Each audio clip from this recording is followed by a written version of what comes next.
그러면 먼저 북한에서 그리고 자유를 찾아 귀순한 분이십니다. 그리고 그동안 대남 공작사업 통일전선부뿐만 아니라 정찰총국 여러 가지 대남 공작사업을 실무 총책했던 분입니다. 따라서 주사파의 실질적으로 공작의 배우였기 때문에 가장 많은 실체를 알고 계신 분입니다. 우리 김국선 선생을 소개 올리겠습니다. 그의 발표를 듣도록 하겠습니다.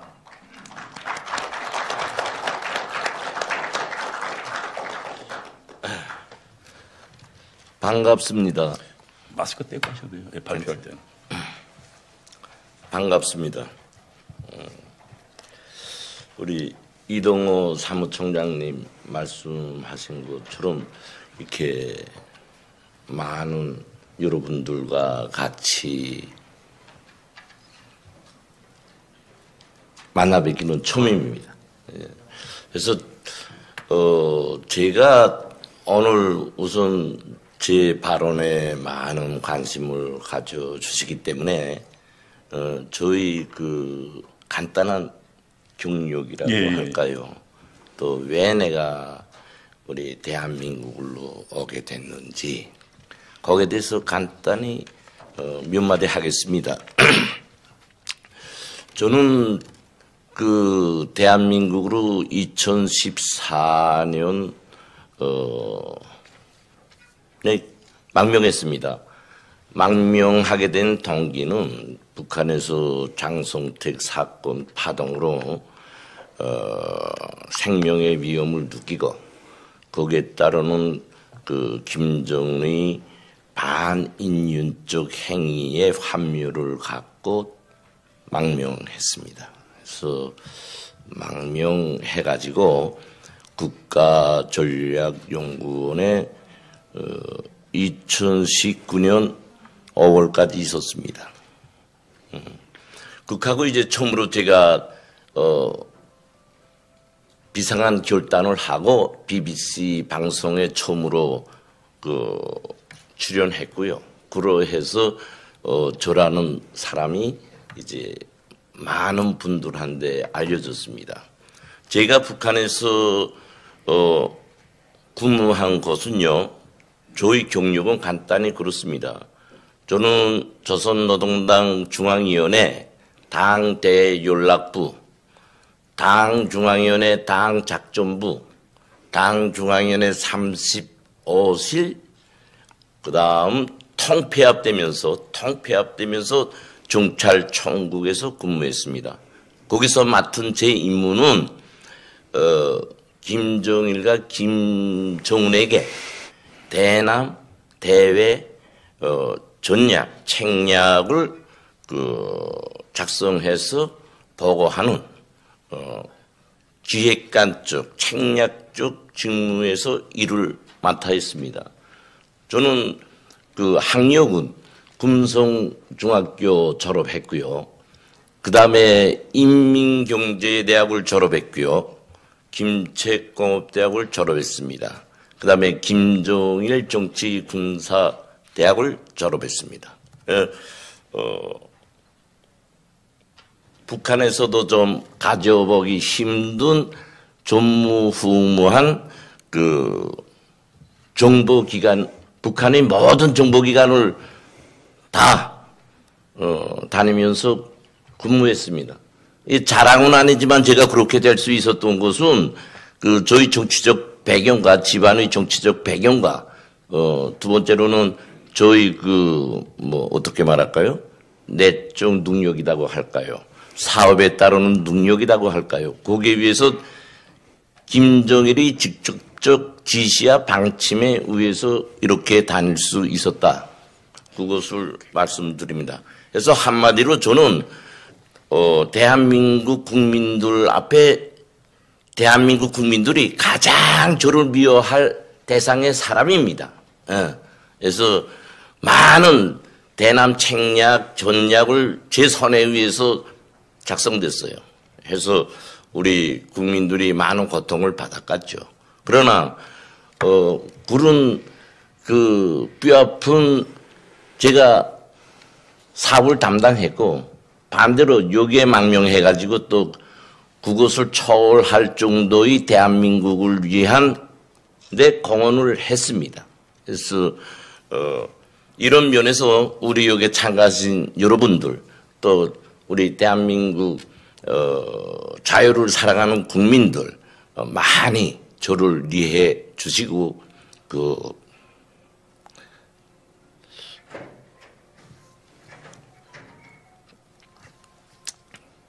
물 한 번. 예.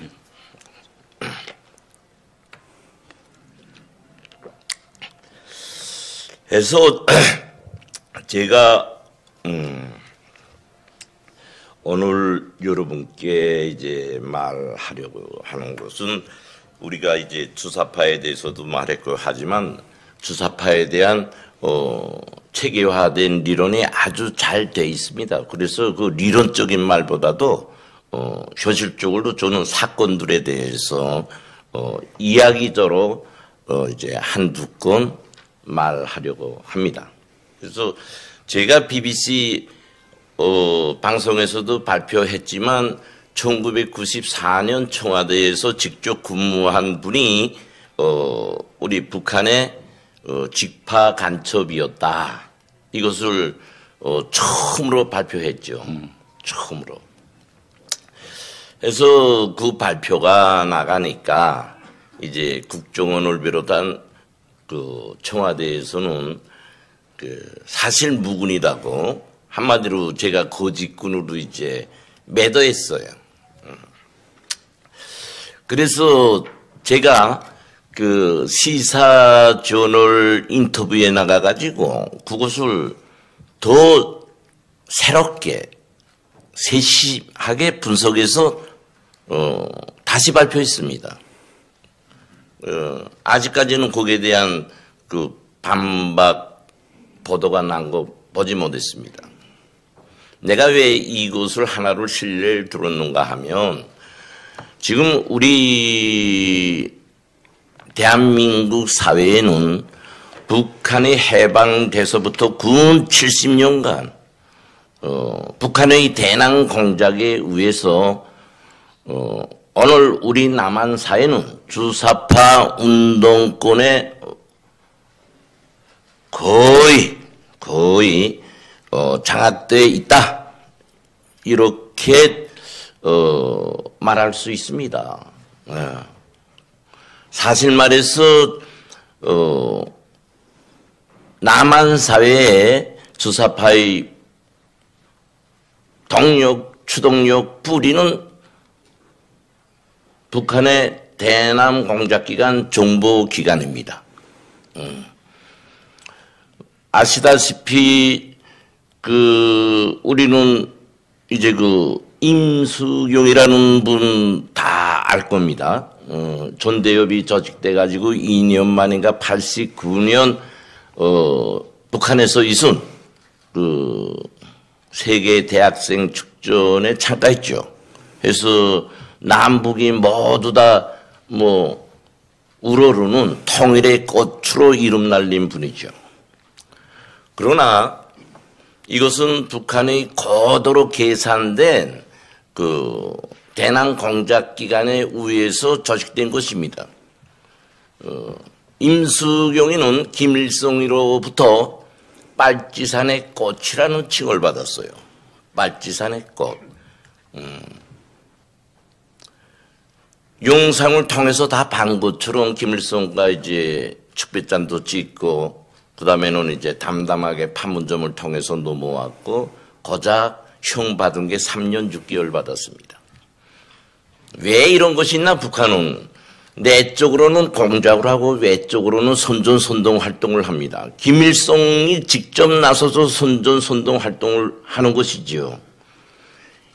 우리 보건대로는 평온하고 걷지만 남한에 있는 주사파 운동권 사람들은 희망의 꽃입니다. 희망의 꽃. 나도 한번 저렇게 해서 김일성과 술잔도 한번 짜보고 북한이 알아주는 북한식으로 말하면 통일의 전사, 혁명의 전사가 되겠다.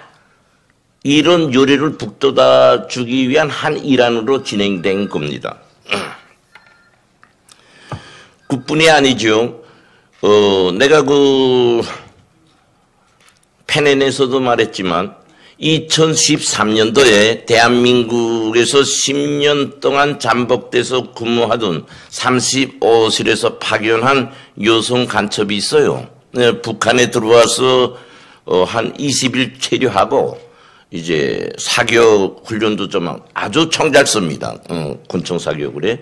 극하고 김정은 체제에 맞는 대남 공작 교육을 받고 새롭게 사상 세탁을 하고 다시 우리 대한민국으로 침투됐습니다. 근데 이건 국정원에 다 보고했어요. 그러나 아직까지 잡았다는 무슨 보도는 못 봤습니다. 근데 왜 이런 신뢰를 두는가 하면 지금 우리 남한 사회는 앞에서도 말씀한 것처럼 약 70년 남아에 걸치는 북한의 집요하고 끈질긴 대남 공작에 의해서 전혀 변함없는 악질적인 공작에 의해서 적화화, 식민지 예속화가 되고 있다. 정치의 예속화가 되고 있다. 이것을 알려주기 위해서 하는 말입니다. 그러면 우리 지금 사회에 북한에서 파견한 간첩이 얼마나 있을까? 얼마나 있을까? 많은 이제 의문이 갈 거죠.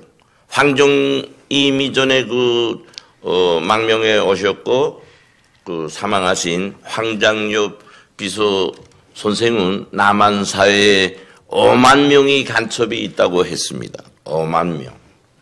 그러나 이것은 뭐 사실에 근거한 말은 아니고 우리 국민들에게 북한의 그 정보기관의 그 행위에 경각성을 높이고 각성돼서 살라는 그런 의미가 담겨 있는 발언으로 봅니다. 여기 대해서 제가 한마디 해 올리죠. 우선 이 말을 두드면 우리 사회에 북한의 간첩이 오만큼 있는가 하는 거 알 수 있어요. 2006년부터 북한에서 남한의 간첩 파견을 그만두었습니다. 간첩 파견을. 그럼 왜 그만두었을까요? 북한에서 각 부문, 각 분야의 정보 취합을 할 수 있는 직파 간첩, 흡수된 간첩, 이전 필요가 없게 됐죠. 그래서 그만뒀습니다. 그러면 다 아시는 것처럼 공작 대상은 어떤 것을 공작 대상으로 잡을까요? 첫째도 둘째도 다 아시는 것처럼 청와대, 국정원, 국회, 국방과학원 등 핵심적 요충기관의 정보 취합을 위한, 첩보를 위한 직파 간첩들을 파견하죠. 그래서 지금 우리 대한민국 청와대에는 운동권, 주사파 계열에서 시민 활동한 분들로 꽉 차 있죠. 그러면 94년도는 어느 때입니까? 김영삼 대통령이 할 때예요. 상대적으로 고찰할 때 지금 정부 청와대가 좀 더 허술하겠죠. 앞에서 말한 분야의 북한 간첩에 의해서 흡수된 간첩 행위를 하는 사람 없다고 말할 수 없습니다. 이것은 제가 이제처럼 북한의 모든 대남 정보기관에서 근 30년 동안 고위직에서 근무하면서 경험한 데 기초해서 말씀드리는 겁니다. 그래서 지금 보면은 한국에 모여있는 조직된 시민사회 단체들, 각종 명목상의 이름을 달고 활동하고 있어요. 자유, 인권, 평화 뭐 이런 구호를 들고 활동하고 있어요. 명색은 좋습니다. 우리 사회에 딱 맞는 구호며 외침입니다. 그러나 그 밑에는 이제처럼 북한의 대남 공작 기관에 의해서 움직인다. 부인할 수 없습니다. 그 결과가 우리가 다 보는 것처럼 오늘까지.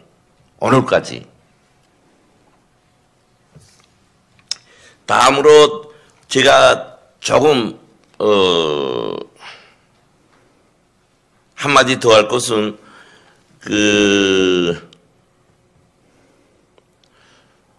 그런 속에서 지금 좌파 정부가 들어서서 오늘의 우리 남한 사회가 도대체 어떤 위치에 와 있냐?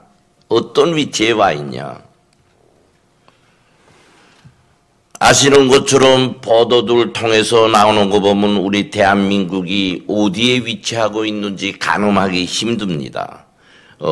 대외적 권위에서나 남북 관계에서나 도대체 우리 대한민국의 얼굴이 어디에 있냐? 주인으로서의 위치에 있냐? 몽몽이처럼 절로 끌려다니고 일로 끌려다니면서 있냐? 하는 게 우리 모두는 가슴 아플 겁니다. 그렇습니다. 우리 대한민국의 주소는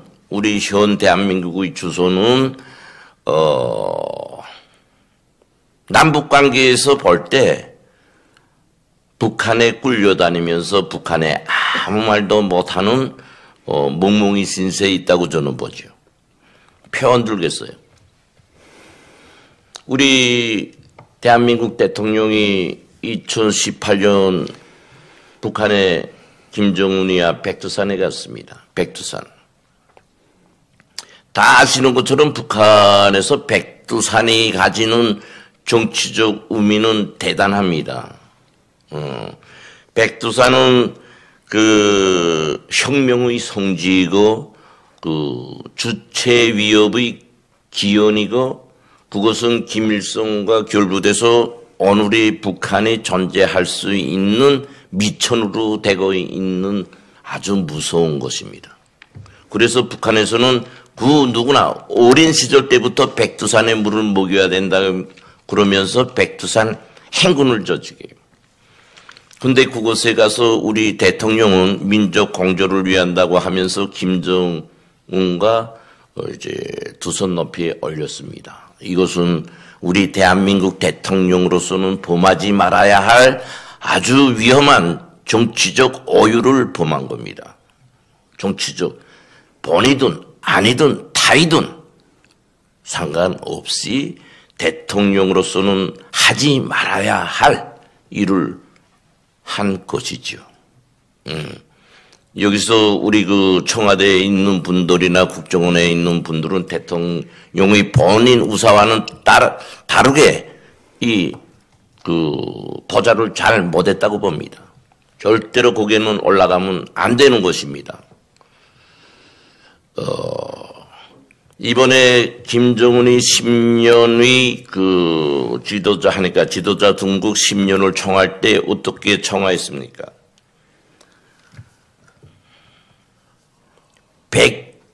백두산의 10년의 여정이다 이랬다고. 그 백두산의 10년 여정에 우리 대한민국 대통령의 발자국이 거기에 남겼어요. 발자국을. 이것은 그 내면에 숨겨진 정치적 손해가 끝없다는 겁니다. 그렇다고 해서 우리 대한민국 대통령이 백두산에 가서 그 주체 위협을 계승하겠다는 횃불을 둔 것과 같은데 그랬다고 민족 공조라는 의미에서 우리가 성과를 거둔 거 있습니까? 없습니다. 오늘 아침 보도에서 보셨겠지만 오늘 또 미사일 쐈죠. 6일 전에 또 쐈죠. 어떻게 말합니까? 저 북한에서 발표한 것과 달리 국초음속이 아니다. 미국도 인정하는데 해서 유엔 안보리사회가 오늘 진행되는데 우리 대한민국에서는 그런 뻐꾸기설이래요. 2019년 최고인민회의 14기 1차 전원회에서 김정은이는 공식적으로 우리 문 대통령을 향해서 어지럽 넓은 인간이라고 조롱했죠. 우리 대한민국 국민으로서는 가슴 아픈 일입니다. 그 이후에도 오늘까지 수없는 미사일을 발사했고 우리 문재인 대통령을 향해서 태생적인 머저리, 판별을 할 수 없는 때에 삶은 소대가리, 뭐 수없이 쏟아내요. 그러나 우리 대한민국은 이런 방구 못하고 있습니다. 남북연락소를 폭파시켜도 아무 말 못하고, 통신선 끊어도 아무 말 못하고, 그걸 복귀해주면 또 너무 감사하다고 큰절 올리고, 도대체 우리 대한민국의 위치는 어딥니까? 어딥니까? 우리는 각성해야 됩니다. 각성해야 됩니다. 이렇게 될 수 있는 것은 총체적으로 저와 같은 사람들이 오기 전까지도 이런 공작 책략을 꾸민 거예요. 책략을 꾸민 거예요. 여기에 우리 대한민국이 손해를 받고 특히 지금 이 주사파 정부는 완전히 내용적으로 굴복되다시피 했습니다. 절대로 이렇게 해서는 안 됩니다. 국가보안법 폐지, 천안함, 뭐죠? 그 천안함? 대북결의안. 그 다음에 북한 인권법 반대, 서명. 여기에 서명한 정치인들 한번 보세요. 어떤 사람들이 서명했나. 이제 이 반대 서명한 사람들 약 30명 정도 되는데요. 거기에 어떤 정치인이 서명했는가? 이것은 앞에서 말씀 올린 것처럼 북한의 끈질긴 대남 공작에 의해서 북한의 뻘건 물을 마시고 거기에 취한 사람들이 서명했어요. 거기에 우리는 앞에서 내가 말했던 것처럼 또 각성해야 됩니다. 그래서 우리는 대한민국을 지켜야 합니다. 대한민국을. 자유를 지켜야 합니다. 자유는 천만금을 주고도 살 수 없는 최고의 인간의 가치입니다. 돈을 주고 살 수 없습니다. 우리 대한민국 국민들은 어렵게 살다가 90년대부터 이제 삶의 질이 개선되면서 오늘날에는 풍족하고 유족하고 자유를 가진 국민으로 활보하고 있습니다. 그래서 자유의 가치가 말로만 알지 북한에서와 같은 자유를 잃고 인권을 잃고 로봇처럼 기형화된 인간으로 살아 안 봤기 때문에 그 가치는 상대적으로 이해해서 약합니다. 이해해서. 그런 의미에서 제가 북한에 대해서 한마디 하겠습니다. 북한은 수령 절대주의 국가입니다. 수령 절대주의 국가. 수령 절대주의 독재 국가입니다. 이것은 당을 통해서 실현되고 있고 유지되고 있습니다. 북한에서는 말 한마디 하고 행동 하나 하고 모든 것이 당의 결정 지시에 의해서 해야 됩니다. 이건 무슨 말인가? 집안에서 부부관계, 부자관계, 가정에서 있은 잘못된 것들을 당 조직에 가서 우탁해서 거기에 말하고 방향을 받아서 행동하라. 이런 지침에 의해 살고 있다 그것입니다. 당과 외교를 하거나 속을 주지 않으면 살아갈 수 없어요. 절대로 살아갈 수 없습니다. 절대로. 그래서 북한 국민들은 제 눈을 가지고 제 입을 가지고 제 귀를 가지고 보고도 듣고도 말하지도 못하는 그런 세상입니다. 그것은 그 평민뿐 아니라 고위층에 있는 실례를 들면 뭐 최령해나 뭐 박정춘이나 뭐 김영철이나 똑같습니다. 고위층으로 올라갈수록 그 사람들에 대한 통제는 더 심합니다. 숨쉬기조차 바빠요. 그래서 북한은 저 두메 산골에서 살아도 갔고 오천에서 살아도 갔고 농촌에서 살아도 갔고 보이지 않는 조직이라는 이 깡철로 된 그 거미줄 같은 그 철망에 매여서 살고 있습니다. 저 사람 저거 분자 저 북한에서 도망쳐가지고 와서 허튼 소리 한다고 욕할 수도 있는데 그렇지 않습니다. 저는 북한에서 특공과 특전을 가지고 정말 누구보다 이렇게 말하면 좀 외람됩니다만 부러운 것 없이 살았어요. 저도 뭐 저 포르투갈, 스페인, 독일, 폴란드 못 가본 나라가 없습니다. 북한에서는 자기 정권을 유지하고 김정은 하니까 통치자의 운명을 지키기 위해서는 필요한 사람들 한테는 저한테 준 것처럼 특권을 줍니다. 특혜를 주고. 그래서 저도 이제 거의 30년을 뭐 김일성, 김정일, 김정은이 단독 특별 선물을 계속 받으면서 산 사람이에요. 그렇게 북한은 특유의 독재 전술을 가지고 국민들을 통치하고 있죠. 그래서 앞에서 말씀한 것처럼 북한 국민들은 로봇화가 됐다. 기형화가 됐다. 그래서 자기 머리로 사고하고 행동하는 그런 분 모릅니다. 당에서 하라는 대로 하는 것이 이제는 앞에서 말한 것처럼 체질화됐죠. 그래서 오늘의 북한이 존재합니다. 그런 것만큼 우리 대한민국 국민들이 지금 살고 먹고 입고 쓰고 자유를 가지고 누리는 것은 정말 소중하다. 정말 소중하다. 다 아시는 것처럼 우리가 자유를 이루면 삶의 전부를 잇는 것과 같습니다. 우리 젊은 2030 세대들 정신 차려야 합니다.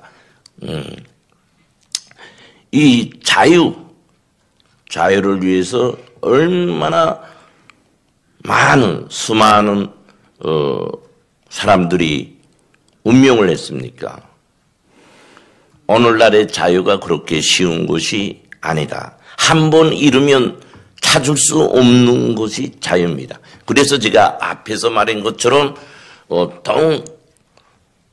금을 주고도 살 수 없다. 1000만 금을 주고도 살 수 없다. 이런 말을 하는 겁니다. 우리는 안일해이하게 북한을 직시하지 않고 자유, 민주주의 부르짖으면 안 됩니다. 민주주의를 부르짖은 우리 운동권 세대들, 주사파 세대들, 민주주의가 자유를 해친다면 조금이라도 손해를 준다면 그런 민주주의는 100을 주고도 필요 없다.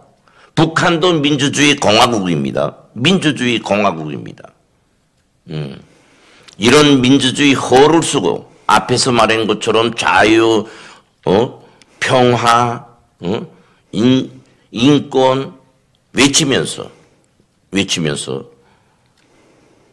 우리 국가의 정통성과 다른 북한식 사회주의로 비슷한 그런 나라를 꿈꾸는 민주주의 투사들은 우리 대한민국에 생존할 수 없다. 이것을 똑똑히 알아야 된다고 봅니다. 똑똑히 알아야 된다. 그래서 투소 없이 말을 하다 나니까, 도움이 될간지는 모르겠는데, 마지막 말로, 한마디 보충하면은, 이제, 우리 대한민국은 우리 북한 정보하는 사람들로서는, 공작 활동하기가, 박정희 대통령이나 이제 그 보수 정권이 우리 흔히 말하는 독재 정권이라고 할 때 거기는 비교할 수 없게 이제 꽃비단길, 꽃주단길이에요. 여기 들어와서 공작 활동하기가 아주 편안합니다. 아주 편안합니다. 콧노래 부르면 해요. 옛날에는 여기에다가 우리가 이제 직파간첩 파견하고 또 흡수공작원, 흡수된 대한민국 국민들, 우리 흡수공작원이라고 하죠. 1인 사람들 할 때는 그때만 해도 이제 머리털이 꺾어 섰어요. 잡히면 죽을까봐. 응? 사람은 운명 앞에는 장사가 없습니다. 머리가 꺾어 섰다고죠. 지금은요. 콧노래 부른다고, 콧노래. 그래서, 아무리 대한민국에 내가 좀 섭섭한 말을 좀 해봅시다. 감옥에 간다 하들 북한 같지 않단 말이에요. 죽지 않는단 말이에요. 죽지 않는단 말이에요. 그러니까 마음 놓고 합니다. 마음 놓고. 예. 그래서 우리 파견한 공작원들이 이제 북한으로 잘 오려고 안 기래요. 여기서 잘 먹고 잘 살면서 일정한 정보 주고 익하면서 중국도 가고 유럽도 가고 편안히 공작 활동을 하니까 파견될 때 또 대한민국 헌법에 준한 교육을 해요. 이런 공작을 하다 잡히면 넌 3년도 간다. 5년도 간다. 해서 잘 불지 않습니다. 안 불어요.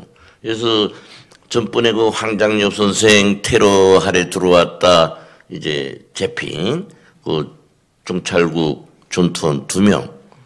6년 동안 국정원이 전향을 못 시켰어요. 전향을. 제가 시켰습니다. 6년 만에. 제가 교도소 들어가서. 아마 북한에서 와가지고 이렇게 교도소 다니면서 그런 사람은 아마 제가 처음일 겁니다. 그렇게 이제 공작원들이 사상 정식적 준비가 아주 투철하게 됐죠. 그 투철한 근본 원인은 뭐냐? 죽지 않는다. 사형 안 당한다. 이게 신조로 돼 있어요. 그런 의미에서 오늘 우리 대한민국은 겉보면은 북한보다 잘 먹고 잘 살고 45배 강하고 길지만 싸움은 경제적 수치로 하는 것 아닙니다. 사상 정신적으로 하는 거예요. 북한은 사상 정신적 무기를 제1주의합니다. 제1주의. 그래서 북한이라는 나라는 보다시피 핵무력을 가지고 이제는 위협하는 국가로 변화됐어요. 우리 대한민국도 쌈하잔하면 좀 굴지 말자. 미국도 ICBM 좀 써지 말아주라마. 회담 좀 하자마. 벌써 너무 튀어났다고지. 너무 튀어났다고지. 북한은요, 비핵화라는 거는 될 수 없는 나라예요. 될 수 없는 나라다. 북한은 이제는 비핵화를 요술이 방망이로 가지고 미국을 비롯해서 끝없이 짐벌로 끌고 다니다가 지쳐서 그 짐벌에 빠져 죽게 하는 전술을 가지고 같이 그래서 오늘 아침도 미사일 쏘는 겁니다. 무슨 김정은이 생일날 기념해서 쏜다든가 선거에 개입하기보다도 미국 봤지 우리한테 항복해. 저거 최첨단화 쪽으로 가는 시험입니다. 시험. 예. 그래서 우리는 이런 북한의 속내를 잘 알고 우리 대한민국의 정통성, 리승만이 창건하고 박정희 대통령이 부흥 발전시킨 우리 대한민국을 그 정통성에서 1mm 편차도 있으면 안 됩니다. 명심해야 될 것은 저 북한이라는 불량배의 국가가 핵뭉치를 가지고 우리 모래에 지금 앉아 있어요. 언제 어떤 짓을 할지 누구도 가늠 못합니다. 지금과 같은 남북관계, 북한을 두고 우리 정부가 하는 대미관계, 대중관계는 북한의 비핵화가 아니라 우리 대한민국이 북한의 정치 예속화로 되는 길을 촉진할 뿐이다. 지금 우리가 북한에 어느 정도의 정치 예속화가 됐냐? 70년 동안 대남 공작을 해온 토대에 준해서 지금의 오늘 우리 대한민국의 정치 예속화 수준은 한 60% 잘 됐다고 봅니다. 50% 선을 넘어섰습니다. 오늘 제가 말하자는 것은 이것입니다. 대한민국의 정치적 예속화. 우리 국민은 북한의 이 무서운 전략에 빨리 눈뜨고 빨리 각성해서 비상한 안보 태세를 가지고 임해야 되겠다. 이 말을 하려고 저는 오늘 나왔습니다. 감사합니다.